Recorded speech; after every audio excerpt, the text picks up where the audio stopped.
So, and there's like a few things that I guess I've modeled a lot of weapons for props and stuff. I do kind of a weird workflow where I end up working from, I like start with low poly and then just sort of like mush it into high poly. Oh, that's okay. That makes more sense. Alright, so 4-1, this dude. Alright. This is so tiny and low res, gross. Alright, it's gonna be fun. So normally when I'm starting blades, I will start from a plane, just because I, for some reason, think planes are magical, apparently, and make everything better. First thing I'm gonna do is just straighten this, because I do not want to work on a diagonal. That sounds like an awful day to me. Close enough. Alright. So, normally what I will do is pretty much, I'll start blocking in, so I actually can't super tell, but it looks like the sides of, like, here is a blade, like, is, like, sharp edge. And it kind of goes back into being, like, a hard edge up here. I'm not familiar with, like, most of the games that these come from. I just think that they're cool designs. And also people like buying the files of them, so I like making them. Anywho, but usually I will just start with a plane, more or less the same thing like I did with the plushie. So I'm looking at, let's see if I can find like a halfway better picture. So like just for, oh god, dang it. Every time I like double click an image and I'm like, what have I done? No. So if you look at something like this, usually there's like two parts to the blade part of a blade. Or at least I think of it that way. So there's like the sort of flat part that's like the structure of the structural part of the blade, and then there's the actual bit that's pointy and meant to cut things. And the first thing I usually end up blocking in is this like flat part here. And then I'll just sort of go back in and again just like extrude the blade out pretty much like I did before. So I'm just going to throw in an extra subdivision and just make sure that this is centered on my axis.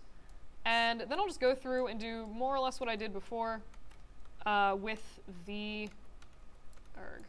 Hang on. So help me. Alright. Do more or less what I did before with the plushie, where I'll just sort of like extrude out until I basically like get the shape that I need. I should also turn on symmetry, because I do like symmetry. So I'll kind of start with this, and then just like grab these edges and be like, ha ha. So like, again, with blades, I usually do end up starting like kind of low poly, and then I'll just sort of work into something that's like a little bit higher poly the more that I go. So in case you guys are wondering, I'm pretty much just extruding this. I'm just hitting G to redo the extrude command, and then just dragging the faces open and closed. And at some point, like, symmetry is gonna, like, obviously symmetry kind of breaks down up here a little bit, but what the heck ever. So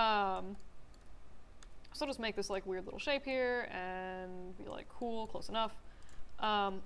Quickie block in the bottom. It's creepy.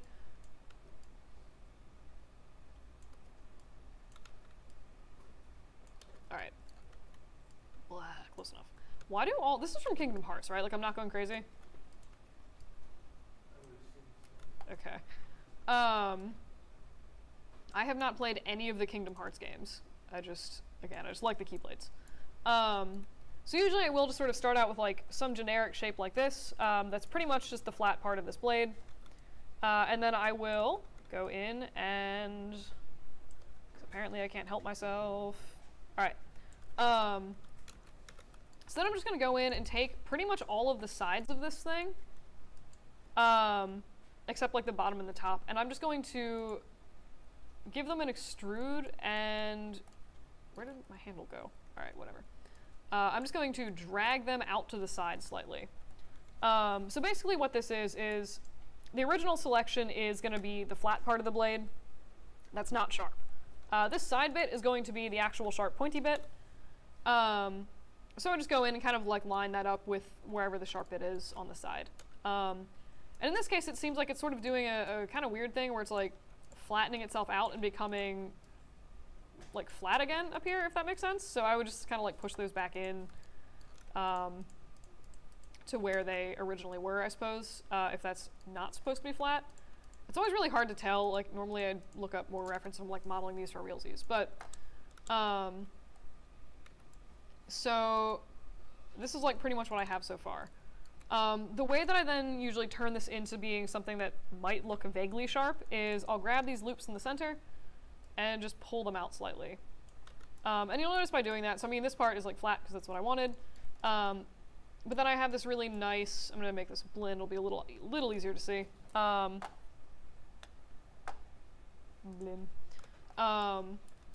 So I do have that, like, little bit of sharp bevel sort of on the side. So like 99% of the time, if I'm making a blade, I'll start out pretty much with like a flat thing like this and then just basically end up duplicating it. So if I wanted this to be double-sided, again, I'm just going to duplicate that and do pretty much the same thing that I did for the last few things. So just make sure that your pivot is like at the bottom of the object, and then scale it negative 1. Yeah. All right, so if I scale that on the negative Z,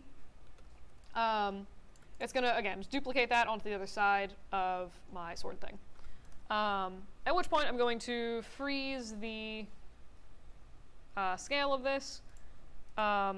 Same thing as I did with the plushie, it's reverse the normal, so the back is black, which is like undesirable and weird.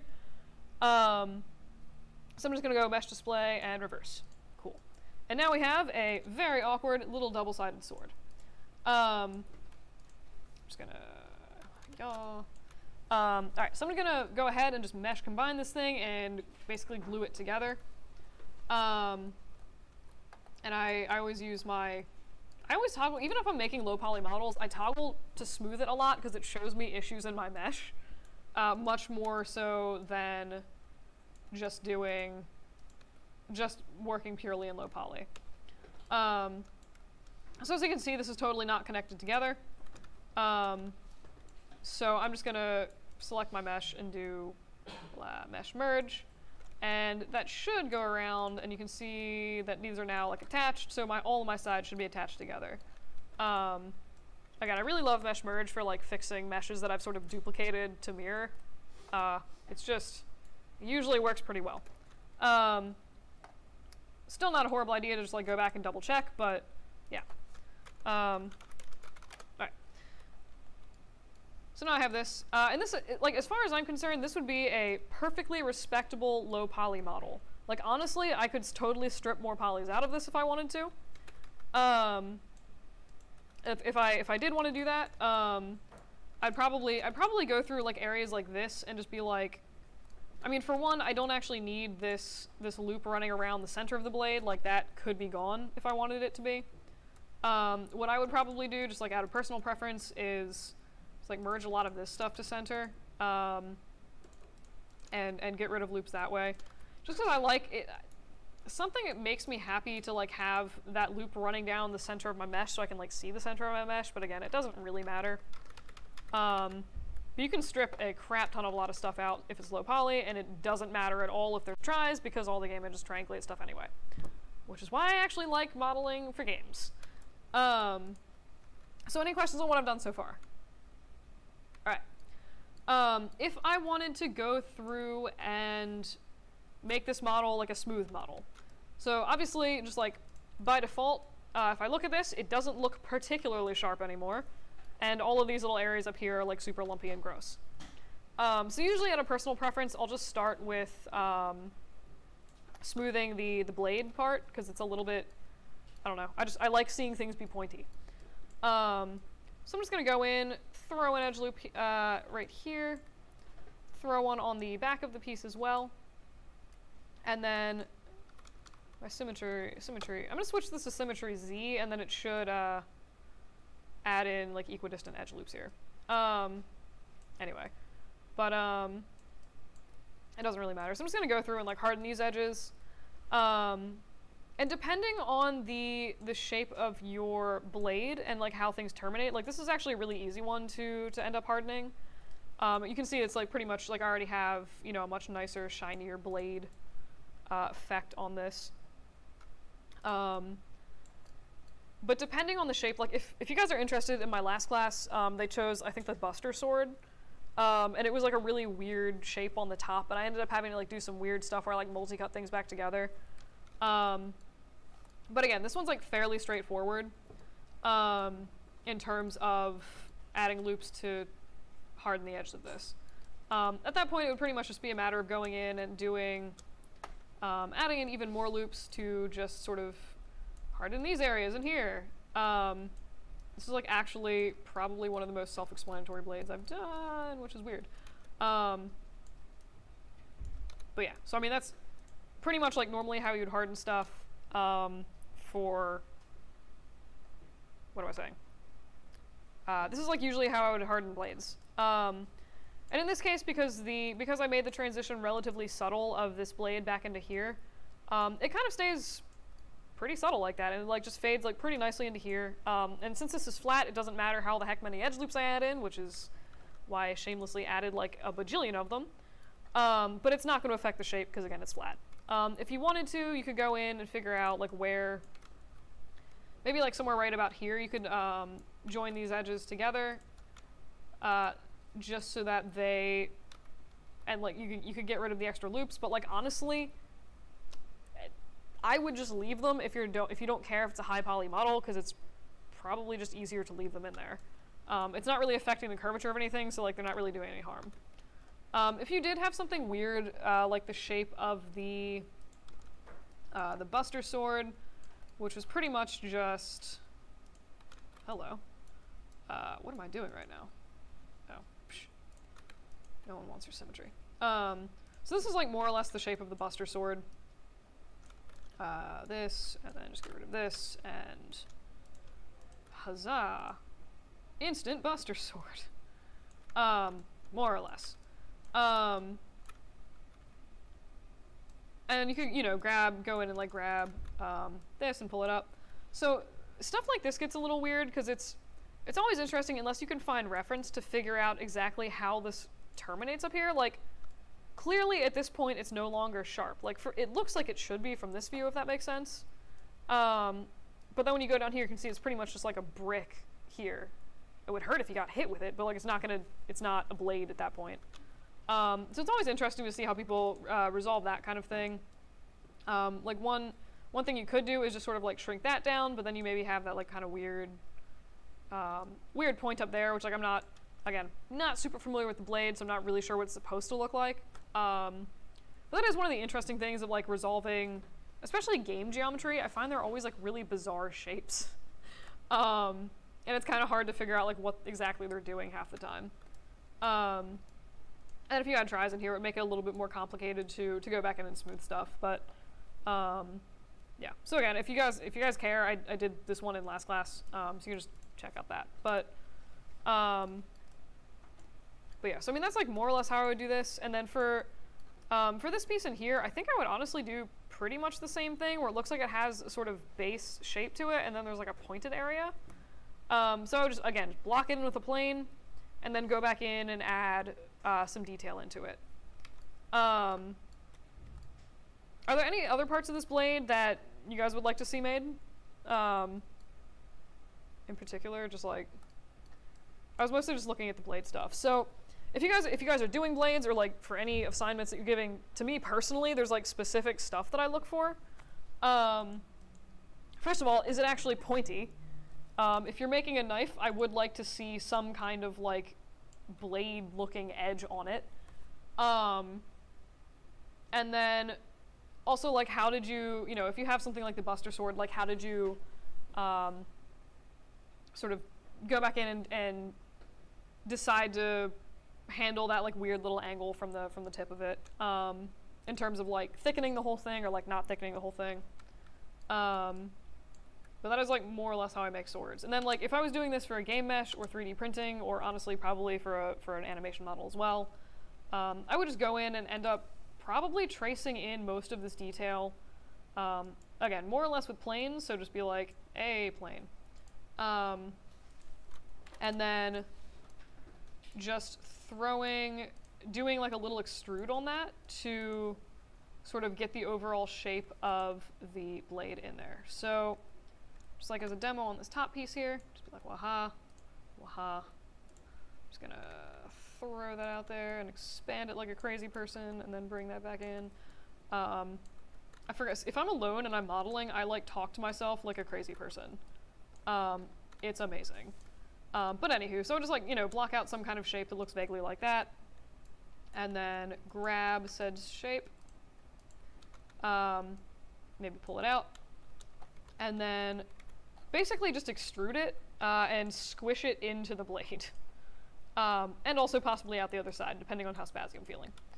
And that's like, honestly, like, if I needed to add those details, like, that's pretty much how I would add them.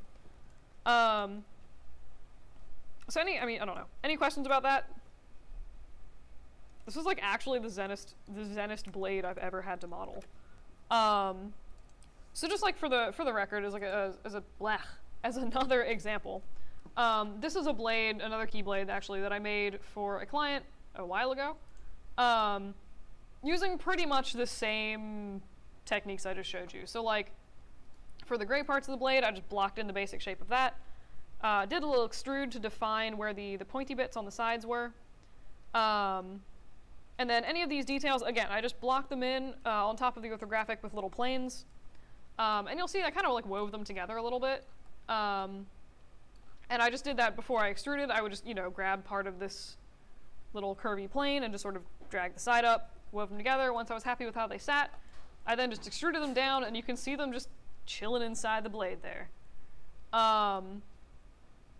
So that's like pretty much how I make most of the blades that I have to make.